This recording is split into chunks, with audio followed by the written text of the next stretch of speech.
OK. Bon, je pense que c'est un bon moment pour nous de commencer. Alors, juste pour votre information, normalement, on demande aux participantes et participants de juste être présentes sans nécessairement avoir accès à leur caméra ni à leur micro. La raison pour laquelle, c'est parce que souvent les caméras prennent beaucoup d'espace sur les connexions Internet pour toutes les personnes qui sont connectées au webinaire. Et ça peut ralentir beaucoup le système, en effet, la plateforme lui-même. Alors, juste au début, on va laisser les caméras des 3 présentatrices pour que vous pouvez tout le monde voir qui nous sommes. D'avoir au moins une image dans vos têtes quand vous entendez nos voix. Et après ça, on va les fermer, en effet, pour faire pour faire ça un peu plus léger pour le système, pour qu'il fonctionne mieux. Alors, bienvenue à ce webinaire. C'est le premier webinaire Introduction à la finance sociale et au programme de préparation à l'investissement. Et on est très heureuse de vous avoir avec nous ce matin, Marianne et Diane. On a déjà fait cette étape, on connaît où vous êtes et qui vous êtes, alors merci beaucoup de nous avoir partagé ces informations. Après le webinaire, vous aurez une copie de tous les diapos. Nous pouvons prendre les questions, surtout comme vous n'êtes pas très nombreuses, nous pouvons prendre les questions tout le long du webinaire. Vous pouvez soit utiliser le chat, la boîte de dialogue. Si vous préférez nous parler à haute voix, il faut simplement soulever votre main. Il y a une icône en dessus de votre nom. Je ne sais pas si vous le trouvez sur l'écran. Oui, c'est ça, exactement. Alors, si vous avez une question, vous pouvez faire ça et on va attendre votre question. Et c'est nous, en effet, nous allons vous donner la permission de parler en utilisant votre haut-parleur. Je ne sais pas comment vous êtes connecté, mais en utilisant votre système de micro. Oui, alors on va faire un essai. Vas-y. Oui, bonjour. Est-ce que vous nous entendez? Oui. OK. Et deuxième question, est-ce que vous nous voyez? Parce que nous, on ne voit pas. Non, c'est parce que, non, en effet, le système, la plateforme a un nombre limité de personnes qui peuvent être connectées en utilisant la caméra et normalement, les participantes et les participants n'ont pas accès à leur caméra pendant le webinaire. OK, C'était simplement une petite inquiétude parce que je me demandais si c'était ma caméra qui ne fonctionnait plus. Non, non, c'est le système, c'est la plateforme parce qu'on utilise Webinaire, le GoToWebinar et pas le GoToMeeting. Ce sont 2 plateformes différentes. OK, parfait. Merci. Alors, on va se présenter. Oui, vas-y. Non, vas-y. Et on voulait juste aussi dire qu'on va enregistrer ce webinaire pour le diffuser après sur notre site web. Alors, prends ça en compte avec tes questions. Bon, Anu, tu peux commencer avec l'introduction. Oui, je suis la directrice des initiatives communautaires et politiques à la Fondation canadienne des femmes. Je suis là depuis, je pense, à peu près 12 ans. Je suis basée à Montréal et je suis très contente d'être avec vous ce matin. Parfait. Et moi, c'est Anne-Lise. J'habite à Vancouver et je suis consultante pour le programme de Fondation canadienne des femmes. Je travaille avec l'organisation depuis 2 mois, alors beaucoup plus court qu'à nous, mais je travaille intensivement sur le programme de préparation à l'investissement. Alors, je suis votre premier contact pour des questions sur ce programme. Et bonjour, moi c'est Nathalie Chapdelaine, donc je travaille pour InnoWeave, qui est un programme de la Fondation McConnell. Alors souvent je dis à la blague, je suis la voix francophone d'InnoWeave parce qu'on dessert from coast to coast to coast. Mais voilà, donc je vais être avec vous pour présenter un petit peu la part de travail d'InnoWeave, ou enfin une partie de la présentation aujourd'hui d'explication sur cette opportunité sur la finance sociale. Voilà. Merci. Merci tout le monde.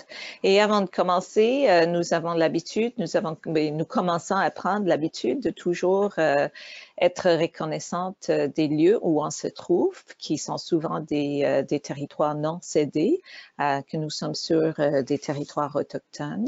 Et nous voulons aussi reconnaître et remercier, en effet, toutes les Premières Nations, les Métis, les Inuits, pour les rôles qu'ils jouent et qu'ils continuent de jouer comme gardiennes et gardiens de ces terres et des eaux sur lesquelles nous nous sommes trouvés aujourd'hui, n'importe où dans ce qu'on appelle maintenant le Canada. On veut aussi souligner que en continuant de travailler surtout sur la question de la violence et la justice économique dans nos sociétés, qu'on doit prendre compte des impacts continus d'un système de colonialisme et de racisme systémique et la violence subie par les femmes autochtones, une violence qui est raciste et une violence qui constitue un génocide selon le rapport sur l'enquête sur les femmes et les filles assassinées et disparues. Et que la Fondation canadienne des femmes essaie de continuer notre travail toujours en prenant compte des actions et des constats de ce rapport et aussi du rapport de vérité et réconciliation de la commission je pense il y a au moins 5 ans maintenant. Merci. Merci à nous. Et l'agenda pour le webinaire, on a déjà fait les introductions. On va parler, Nathalie va parler de l'opportunité de 2 billions de dollars pour la finance sociale.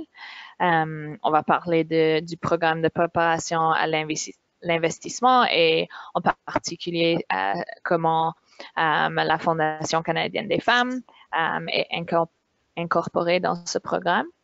Et puis, on va avoir le temps pour la discussion au fin, mais comme on a déjà indiqué, si vous avez des questions tout le long du webinaire, vous pouvez les poser à n'importe quel moment. Merci. Et comme vous nous connaissez très bien déjà, je pense, à Option Femmes Emploi, mais ceci est juste un petit diapo pour expliquer qui est la Fondation canadienne des femmes. On travaille depuis longue date aussi dans toutes les provinces et tous les territoires de ce pays et on essaie surtout de travailler avec les communautés qui ont le plus besoin, c'est-à-dire des communautés souvent autochtones, mais aussi des communautés dans des régions plutôt rurales, éloignées ou nordiques, et que nous voulons aussi avoir la possibilité de travailler avec des groupes qui ont le moins accès à des instances gouvernementales ou le moins accès à des groupes philanthropiques ou organismes philanthropiques. Alors, ça fait partie aussi pour la raison pour laquelle existe la Fondation canadienne des femmes, c'est pour aider les femmes à sortir de la violence, la pauvreté et de donner la possibilité aux filles de trouver leur pouvoir, le plein pouvoir et aider les femmes aussi dans leur leadership.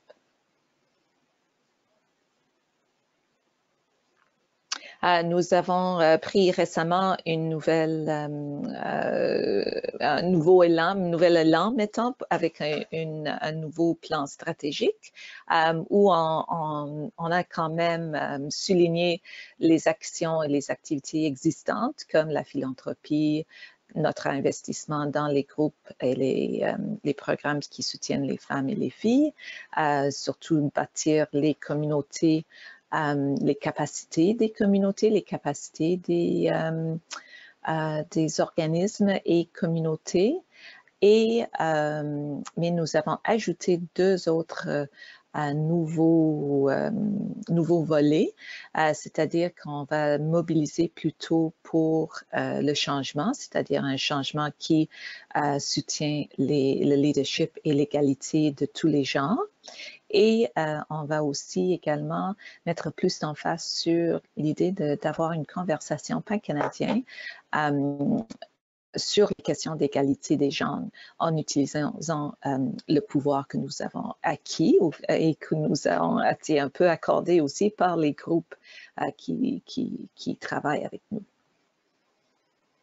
Merci et oui, comme Annelise dit, bienvenue Shirley.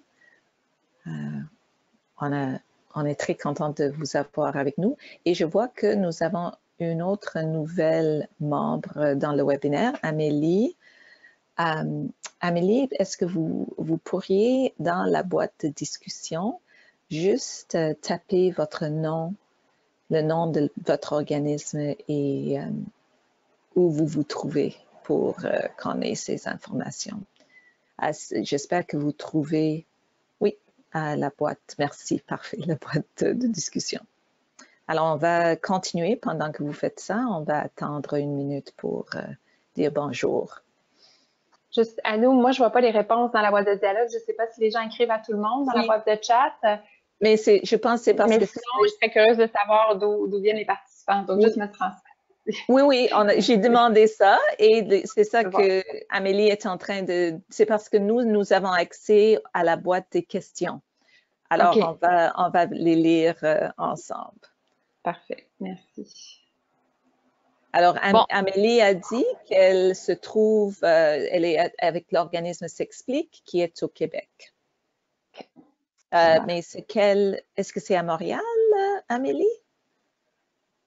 S'explique? À Québec, c'est ça. OK, parfait. Bon, on va maintenant entendre de Nathalie à propos de l'opportunité de finances sociales. Parfait. Puis comme on va rentrer dans le crunch de la présentation, ce que je vous propose, c'est d'enlever mon visage de là pour que vous puissiez avoir la présentation en grand dans votre écran. Puis pour être conscient de la bande passante aussi, des fois, quand on accumule un petit peu, c'est pas évident. Donc, je vais arrêter ma vidéo. C'est pas parce que je veux pas... Ben, en fait, oui, je veux pas que vous me voyiez. Voilà. Bon, alors parlons de finances sociales. Avant de vous parler de finances sociales, je vais simplement vous situer. InnoWeave, en fait, on est un programme, une initiative qui a émergé de la Fondation Mécanon il y a plus de 7 ans maintenant, à l'aide d'un paquet d'autres bailleurs de fonds et partenaires.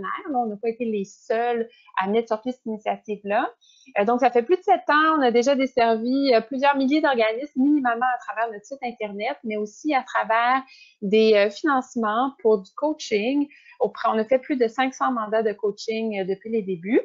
La façon qu'on est organisé, c'est qu'on a 10 parcours d'accompagnement qui visent chacun à aider les organismes à découvrir en fait des nouvelles façons de travailler en vue d'augmenter notre impact. Donc, parfois, ça s'inscrit vraiment dans des pratiques d'innovation sociale.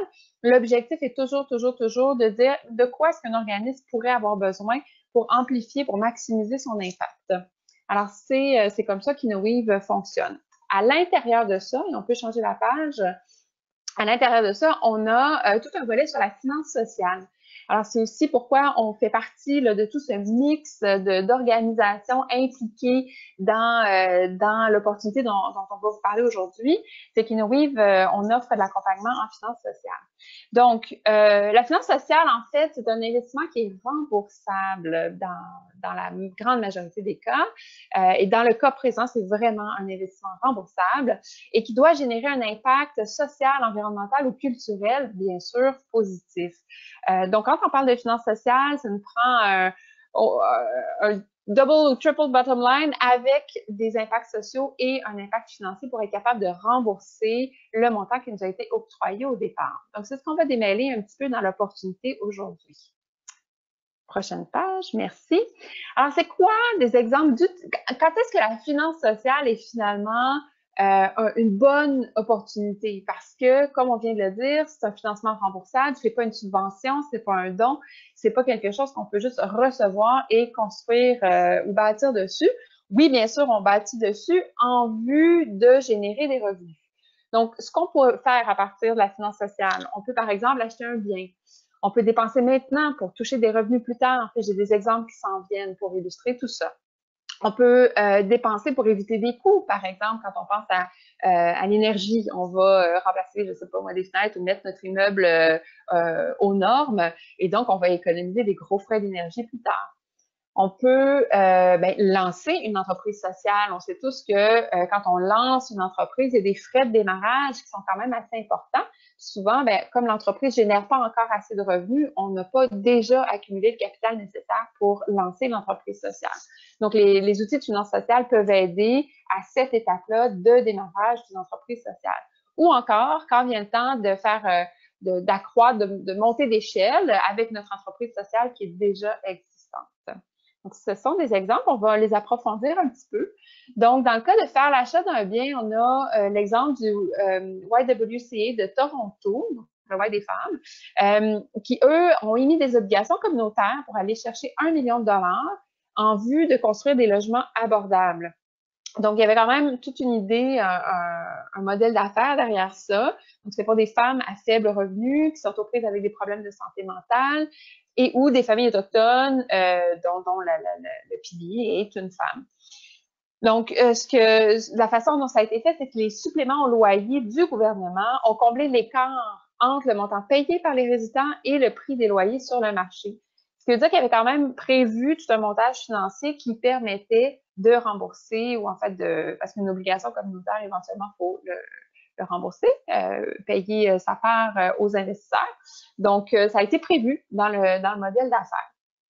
Le prochain exemple, qui est autour de dépenser maintenant pour toucher des revenus plus tard, c'est le Center 3 for Print and Media Arts qui a été chercher un prêt de 35 000 $ pour embaucher une agente de développement.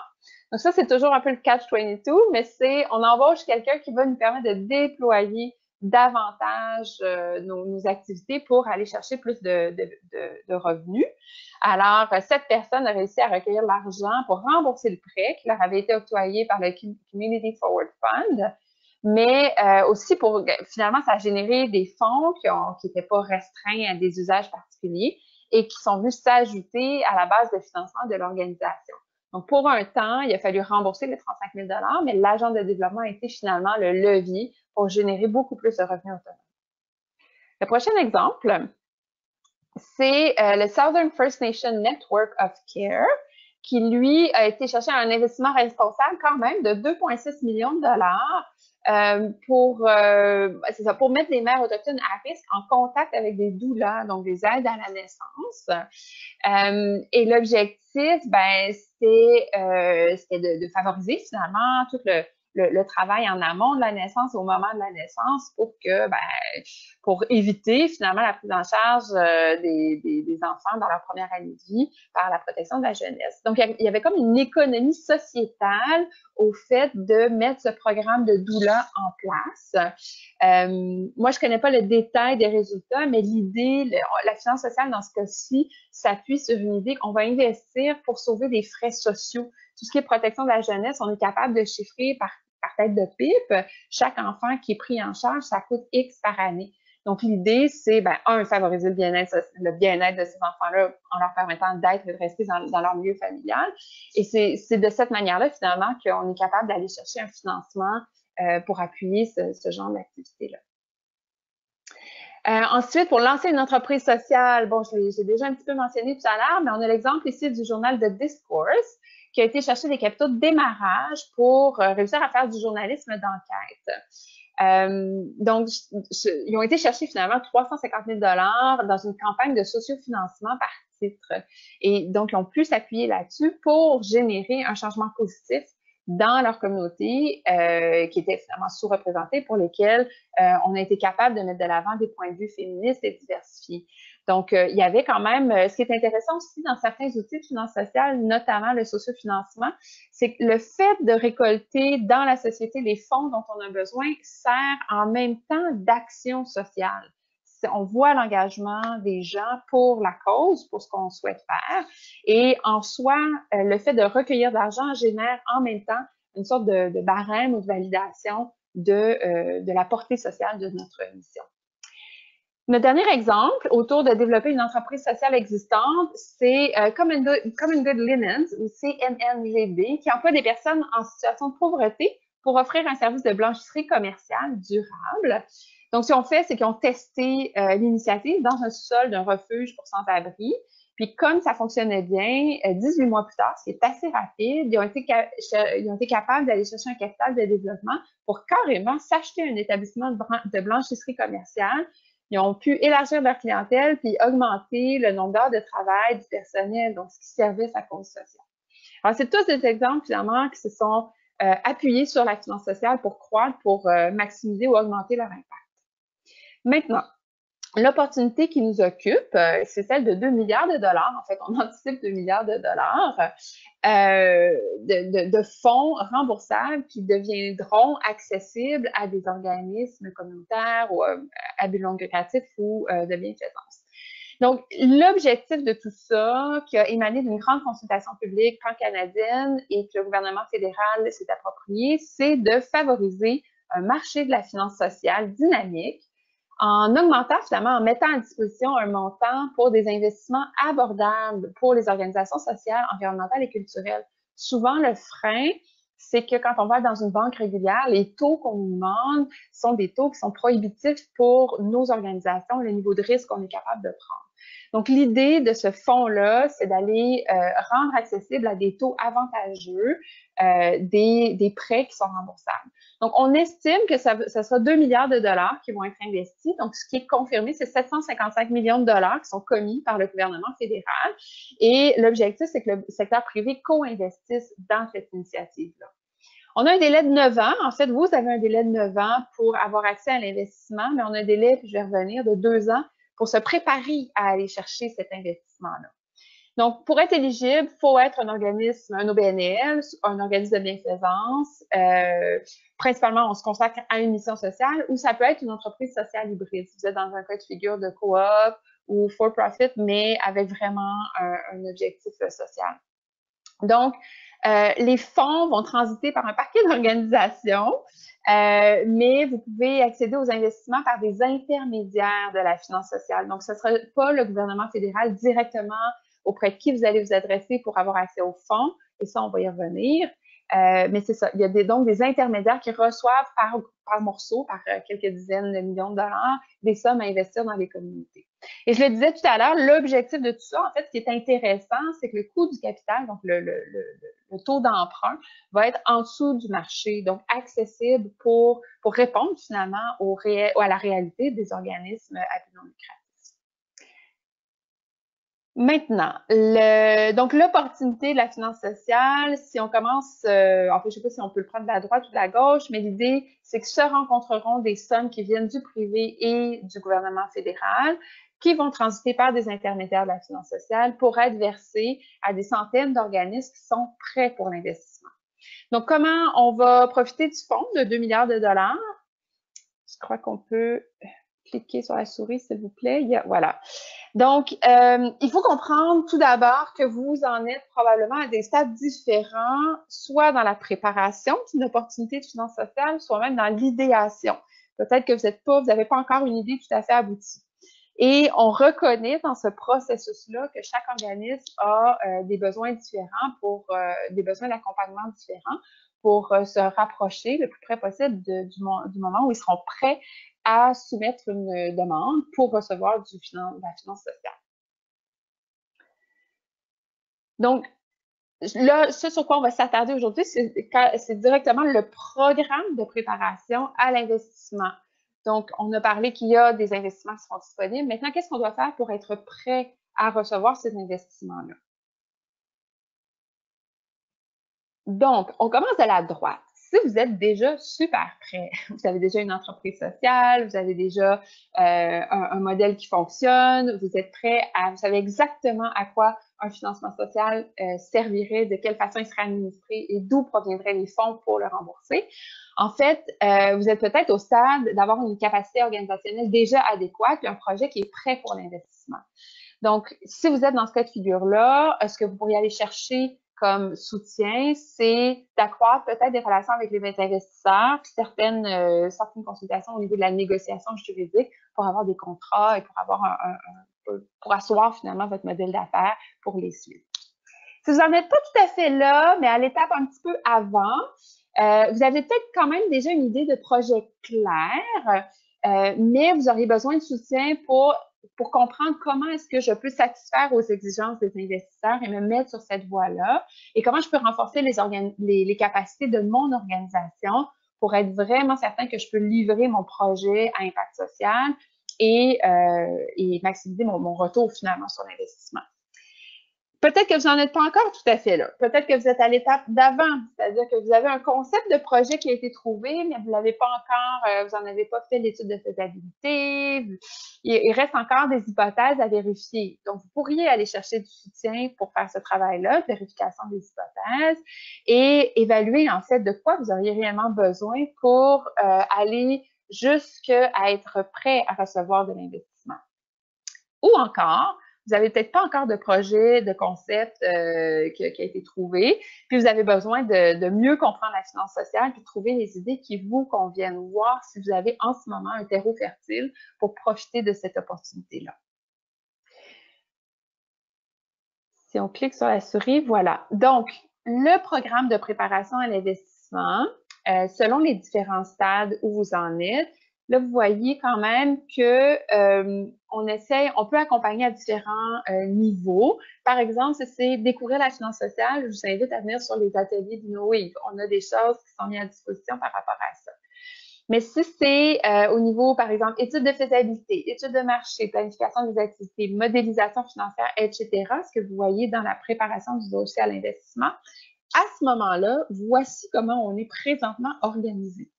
D'un côté, il y a les bailleurs de fonds communautaires qui vont approuver les subventions, qui vont recevoir vos demandes. Donc, vous allez soumettre, par exemple, aujourd'hui à la Fondation canadienne des femmes, votre projet en disant « Moi, j'ai besoin d'un soutien pour, par exemple, faire une étude de faisabilité. » Donc, vous demandez le soutien à la Fondation canadienne des femmes qui administre une partie du montant octroyé par le gouvernement fédéral, donc 50 millions à travers le pays, pour soutenir la préparation de votre dossier pour être prêt à obtenir les capitaux. Et en parallèle, ce que vous faites, vous contactez ou vous mettez en lien avec un fournisseur de services spécialisé. Ici, sur la page, il y en a quelques-uns qui sont nommés, mais il y en a encore plein d'autres qui peuvent être, qui sont identifiés ou en fait qui sont peut-être dans votre écosystème plus près de vous. Donc, à titre d'exemple, partenaire philanthropique Lyft, S4ES, SVX à Toronto, si vous êtes auprès des Autochtones, Raven Indigenous Capital ou encore InnoWave et plein d'autres. Nous, notre tâche, ou ces organismes-là, la tâche, c'est d'offrir le service d'accompagnement pour vous aider à être prêt à aller chercher des capitaux. Prochaine page. Donc, c'est ce que je nommais. Donc, on est finalement en ce moment dans la partie qu'on appelle le programme de préparation à l'investissement. Donc, cette portion-là qui est comme dans le continuum pour aller chercher les 755 millions, c'est en fait le gouvernement fédéral a dit, bon, très bien, on veut bien mettre d'argent à disposition, mais si les gens ne savent pas ou ne sont pas prêts à venir les chercher, on va les accompagner à l'aide de 50 millions de dollars que vous pouvez demander, bon, par petite tranche, on s'entend, pour aller chercher de l'accompagnement. Donc, le but, c'est de vous aider à accéder finalement au marché de la finance sociale pour que vous puissiez accroître votre impact. Donc, ce programme-là a une durée de 2 ans, donc il faut embarquer dedans assez rapidement pour formuler vos demandes. Et à nouveau, c'est les mêmes entreprises, les mêmes types d'organismes qu'on a nommés tout à l'heure qui sont éligibles pour le programme.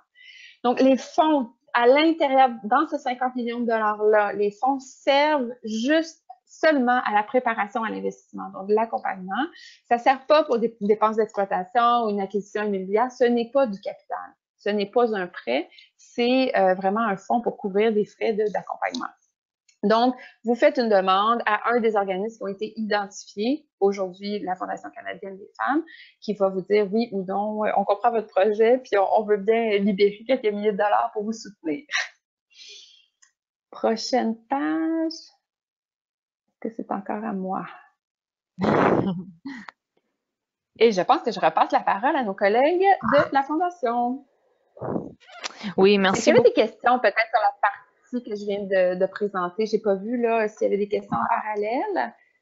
Pas encore, mais c'est un bon moment de prendre pause pour voir s'il y a des questions.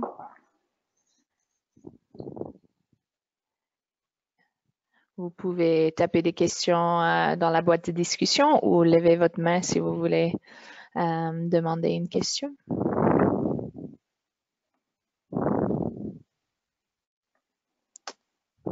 Bon, voilà une question.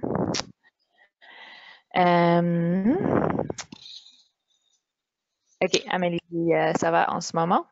Bon, on va continuer. Merci beaucoup pour toute l'information, Nathalie. Et on va avoir du temps pour des questions à la fin aussi.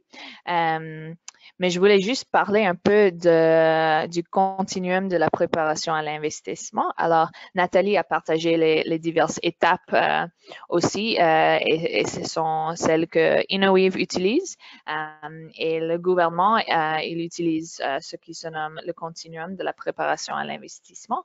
Alors, il y a 5 étapes et le but du programme de préparation à l'investissement, c'est d'aider les organismes à traverser ce continuum. Alors, on va accepter des demandes des organismes de toutes étapes ici sur le continuum, mais notre but, c'est de leur aider à traverser le continuum. Alors, on a innovation au stade de démarrage et vous pouvez voir, et on va, comme on a dit au début, on va partager les diapos au fin. Alors, vous aurez toute cette information. Mais vous avez la première étape, puis vous traversez l'accent sur l'impact stratégique, puis la viabilité de l'impact, la viabilité financière et puis prêt à l'investissement. Alors, on veut ultimement que tout le monde est prêt à l'investissement, mais on sait que dans cette étape, on vise soutenir les organismes à traverser peut-être une étape ou peut-être deux sur ce continuum. Je voulais aussi juste expliquer les 3 partenaires du programme. Alors, il y a un groupe de partenaires du soutien à l'état de préparation et ça, c'est tous les organismes que Nathalie a déjà partagés. Ce sont les bailleurs de fonds communautaires. Alors, il y a la Fondation canadienne des femmes, Chantier de l'économie sociale, les fondations communautaires et ANSAF et ANCA.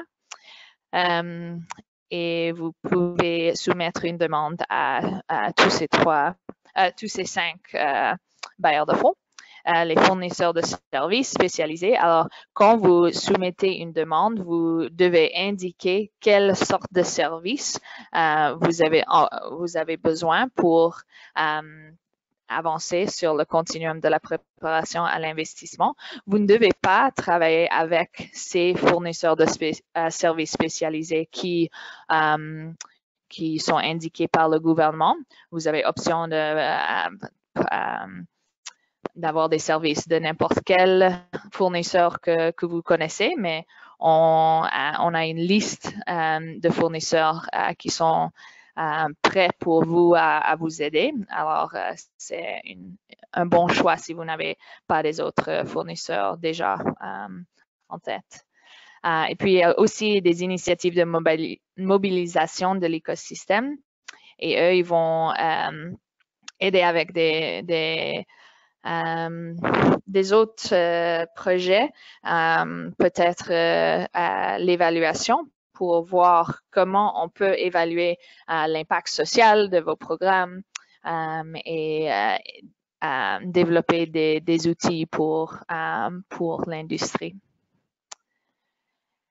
Quant à les subventions du Fondation canadienne des femmes, on va avoir 3 cycles de subventions. Alors, on est en ce moment dans la première qui a lancé juste la semaine dernière. Et puis, on va aussi avoir une en février 2020 et en septembre aussi. C'est une application avec une seule étape. Des autres subventions avec la fondation sont 2 étapes, mais celle est seulement une étape. Et on a un système en ligne et sur notre site web, on a beaucoup d'informations pour vous aider à soumettre une demande. On va allouer environ 20 subventions, chacune jusqu'à 50 000 $. Et les subventions du premier cycle seront allouées en janvier 2020. Anu, je vais passer à vous pour parler un peu de l'approche de Fondation. Parfait, merci. Ça fait lien avec le début de ce webinaire aussi, le fait que nous voulons en effet, avec les subventions, prendre compte des effets continus de la colonisation, le racisme, la violence et l'exclusion. Alors, quand on parle de femmes, premièrement, à la Fondation canadienne des femmes, on veut aussi être clair qu'on inclut les personnes trans, les bispirituelles, les non-binaires et la raison pour laquelle, c'est parce que on considère toutes les personnes qui se considèrent comme femmes en étant femmes, mais aussi que souvent les personnes trans, bispirituelles et non-binaires font face à des obstacles beaucoup plus hauts que celles qui sont, quand on dit en anglais, cisgender.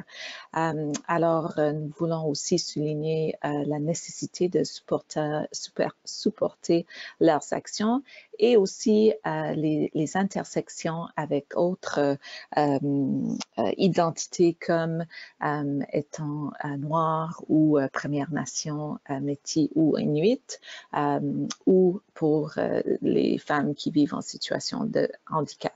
Alors, tout ça fait en effet des types de priorités qu'on utilise pour examiner les demandes devant nous.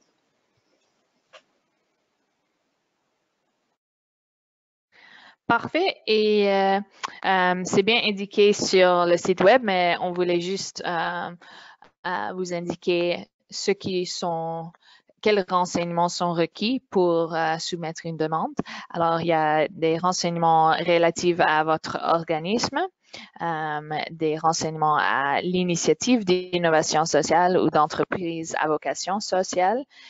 Et puis, il y a beaucoup de questions relatives à la proposition et au sujet de quels services vous avez besoin pour avancer votre initiative le long du continuum de la préparation à l'investissement.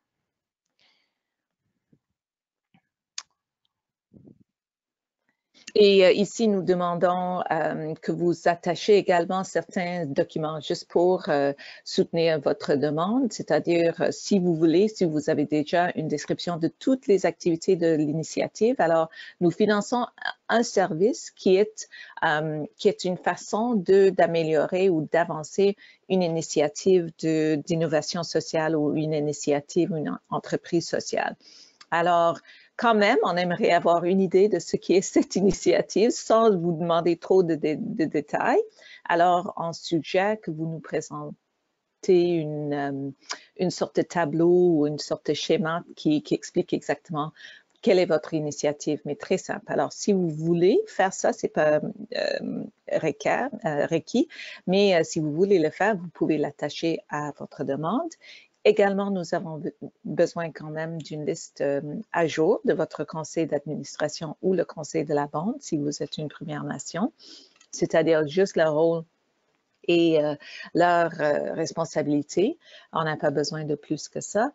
Des états financiers vérifiés si vous en avez, mais on reconnaît aussi que souvent les organismes, surtout les organismes plus petits, n'ont pas nécessairement des états financiers vérifiés par des vérificateurs externes. Alors, on demande quand même un compte rendu de votre situation financière, un rapport annuel si vous en produisez un. Sinon, quand même, vous aurez probablement un rapport très simple que vous donnez à votre CA. Alors, on peut à la place prendre ce document. Si vous avez une politique sur la diversité et l'antiracisme, on aimerait aussi le voir. Sinon, il y a une question à l'intérieur de la demande qui demande en effet que vous expliquiez en quoi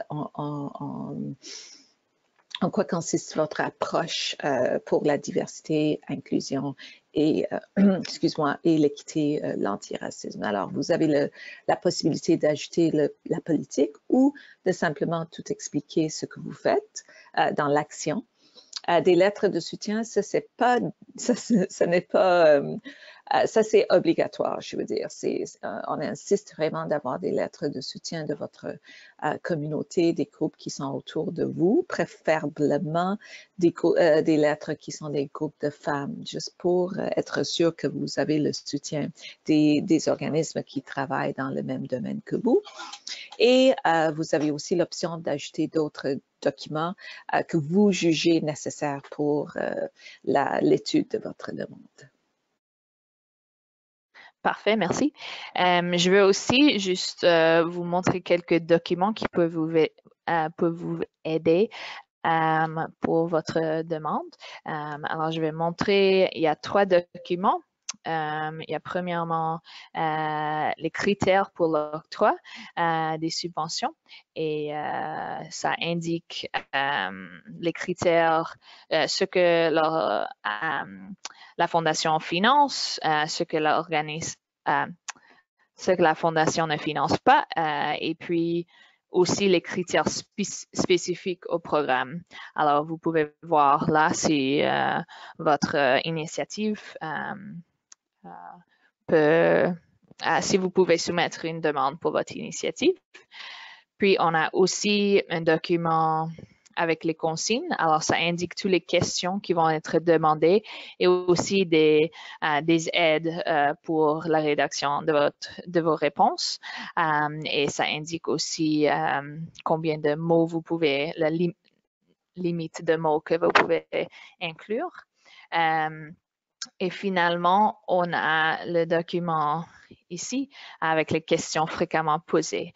Alors, on vous encourage de lire toutes ces questions avant de nous envoyer des courriels, mais on est aussi toujours prêt à entendre de vous et apprendre à propos de vos initiatives.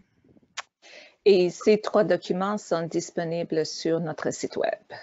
Sur la page, avec des liens sur la page qui annonce le programme de préparation à l'investissement. Oui. Et enfin, on a maintenant du temps pour prendre des questions et avoir un peu de discussion. Alors, merci bien d'être ici avec nous et merci beaucoup à Innoweave et Nathalie pour partager leur information sur leur soutien et aussi sur le programme de préparation d'investissement en général. Alors, on passe le micro à vous si vous avez des questions pour nous en ce moment.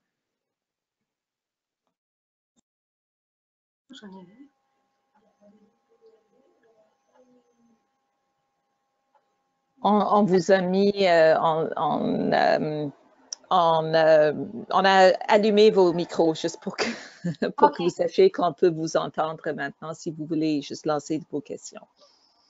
OK. Dans une des étapes, si j'ai bien compris, si on est à l'étape de se poser la question, puis d'être plus à l'étape de prendre connaissance de ce qu'est l'économie sociale et de comment notre organisation pourrait bénéficier de ce type d'activité, on serait mieux, dans le fond, d'attendre un peu avant de présenter une demande, d'être rendu à la 2e étape? Mais ça dépend du service que vous voulez accéder. En effet, il y a la possibilité, oui, de prendre votre temps et de prendre le type de webinaire ou de service que KinoWeave offre. Je pense à peu près, mais soit c'est pas si je suis pas sûre du prix, mais bref, vous pouvez avoir accès à des organismes, à des programmes qui vont vous aider à former l'idée plus clairement. Et vous pouvez décider de soit faire ça, mettons, à vos comptes. Vous allez le faire à l'intérieur de votre organisme, vous allez le faire en prenant votre temps sans avoir nécessairement accès à des services externes. Mais si vous voulez bénéficier d'un support ou un soutien pendant que vous faites même ce type d'investigation interne, vous pouvez quand même demander à la Fondation canadienne des femmes une somme pour faire cette recherche. Mais nous allons utiliser les mêmes critères pour tout le monde. Et une de ces critères, c'est nous voulons que un organisme soit plus près à l'investissement. Alors, si c'est juste comme une étude très préliminaire et on ne sait pas en quoi ça va aboutir, c'est possible que dans nos critères, ça n'aura pas le même poids que si vous avez déjà fait cette première investigation interne et vous savez, oui, notre organisme veut aller dans cette direction-là et nous savons que nous avons besoin de tel service. Alors, c'est un peu un oui et un non. Est-ce que j'ai été assez claire? Oui, merci. Si je peux juste me permettre rapidement, du côté d'InnoWeave, je ne l'ai pas mentionné tout à l'heure, mais il y a mon collègue Wayne qui est sur la ligne aussi et qui écoute notre conversation. Wayne, c'est notre pilote là, pour ce programme-là et beaucoup de choses en lien avec la finance sociale. Simplement pour dire, si en ce moment, on n'a pas d'atelier qui est prévu à l'agenda, mais si à la suite de cette présentation-ci et quelques autres qui sont en train d'avoir lieu, on entend ce besoin-là d'un niveau d'accompagnement, on va dire, de départ là, pour un peu débroussailler la finance sociale puis des idées qui pourraient correspondre à votre organisation. Nous, ça nous ferait plaisir d'offrir un atelier. Chez nous, l'idée pour les ateliers, ils sont gratuits, mais il faut juste, en guillemets, se qualifier. Il faut que les questions que vous vous posiez avant de rentrer dans l'atelier, on sait qu'on peut y répondre par l'atelier. S'il n'y a pas d'aliment là, ça ne sert à rien. C'est comme le critère, en fait, pour qu'on puisse tenir l'atelier. Donc, en fait, ce que j'essaie simplement de vous partager, c'est que si vous sentez que c'est le genre d'accompagnement au niveau de préparation auquel vous en êtes, auquel vous êtes, vous pouvez écrire à info@innoweave, là, comme vous voyez InnoWeave à l'écran, info@innoweave.ca, et puis simplement nous signifier votre intérêt là, à prendre part à un atelier, puis on prendra contact avec ceux et celles qui sont un peu dans ce même état de recherche là, et d'investigation par rapport à la finance sociale. OK, merci. Ah, merci. Je ne sais pas qui vient de mettre notre adresse dans le chat box, mais merci d'avoir fait. Et je vois qu'il y a une question d'Amélie. D'accord. Alors, comme on a déjà indiqué, vous pouvez toujours nous envoyer des courriels ou nous appeler pour plus d'informations. Et merci beaucoup de nous avoir joints aujourd'hui. Et merci encore à InnoWeave et au gouvernement du Canada aussi pour le financement pour ce programme. Je vois encore une question. OK, parfait. Marianne dit qu'elle va réfléchir. Alors, j'ai hâte d'entendre de vous dans les prochaines semaines. Parfait. Merci beaucoup, Annelise. Merci aussi, Nathalie, d'être avec nous. Et merci à vous, Amélie et Marianne, de demander vos questions et d'être de notre cet après-midi, maintenant, presque après-midi. Merci à tous, puis bonne journée.